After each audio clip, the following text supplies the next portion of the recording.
What's good, Internet? It's Undead. Today I want to talk about a Pokémon fan theory. Here's the hot take.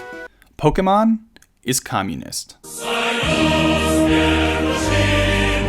Now, I'm certainly not the first to suggest this theory. It's been around since at least 2015, and probably earlier. I saw it popping up on Twitter again around the release of Pokémon Sword and Shield, and of course there are several enduring communist Pokémon memes that have made their way around Twitter, and to one of my favorite Pokémon Facebook pages, Pokémon, now available in Spanish. So today I want to explore the basics of this fan theory, and take a look at how it might or might not work in the story of Pokémon Sword and Shield. A quick caveat. I'm going to be using the word communism frequently in this video. I realize that communism and socialism are both terms with somewhat slippery definitions and many different camps who have different ideas of what socialist or communist societies would look like. For the purposes of this video, I'm using communism to refer to Karl Marx's idea of pure communism. To simplify those ideas very, very greatly, a communist society would be one in which extreme technological and scientific advances have led to a classless abundance such that anybody could have anything they needed without anyone else not having it. So when people say Pokémon is communist or eco-socialist, they usually focus on a few different pieces of evidence from the Pokémon games. First, universal healthcare. Healing from Pokécenters is provided to everyone free of charge with no conditions. Since these centers generally have the same storefront, it's implied that they fall under some sort of government universal program. Second, scientific progress. The professors in Pokémon games are key mentor figures who don't seem to rely on private funding and who actively share their research to make the world a better place. There are many forms of sustainable public transportation in the game, and technology such as the Pokémon boxes seem to be publicly available for anyone to use at any time.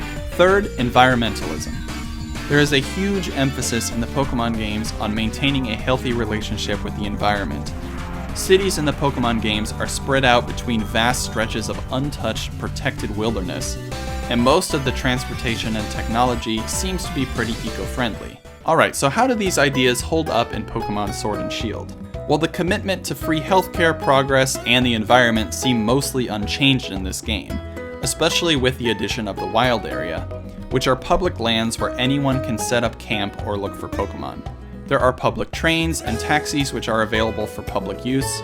Even the bicycles are free in this game. In addition, the main villain of this game is Chairman Rose, who is a capitalist, conducting secret research on the Dynamax phenomenon and wishing stars.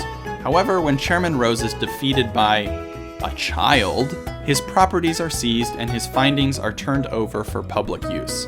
Cool. The other villains in this game are Swordward and Shieldbert, who, God, this game had such terrible villains, who try to assert their royal lineage in order to take control of Galar and or the legendary Pokemon Zacian and Zamazenta.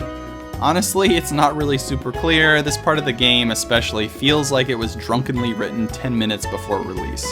Regardless, Swordward and Shieldbert are soundly defeated by a child, and they abdicate their right to rule Galar, implying that the only true royalty is all around you. So it seems like at very least Pokémon Sword and Shield continue the Pokémon universe's vision of a somewhat communist society in which capitalists and monarchists are the true bad guys. So, are there any holes in this theory? Well, quite a lot actually.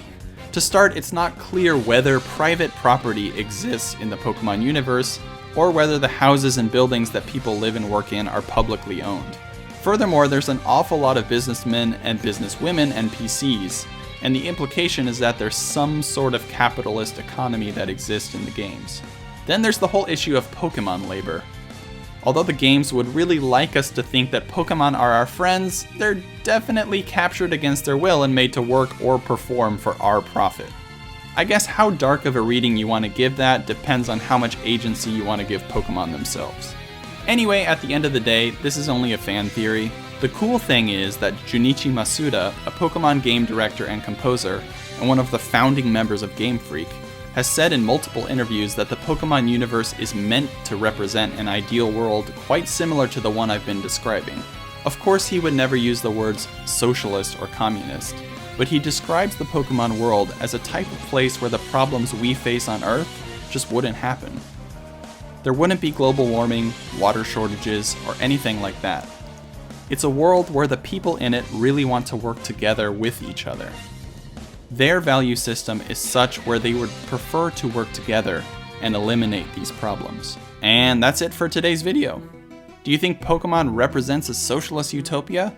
Let me know in a comment. In thinking through this video, I came across 2 blog posts with some great examples, some of which I used in this video. Those posts are linked in the description along with a cool Philosophy Tube video that gets into the exploitation of Pokemon labor a little bit. Don't forget I stream on Mondays, Thursdays, and weekends, and you can also find me on Twitter, where I shitpost a lot. Thanks for watching. Peace.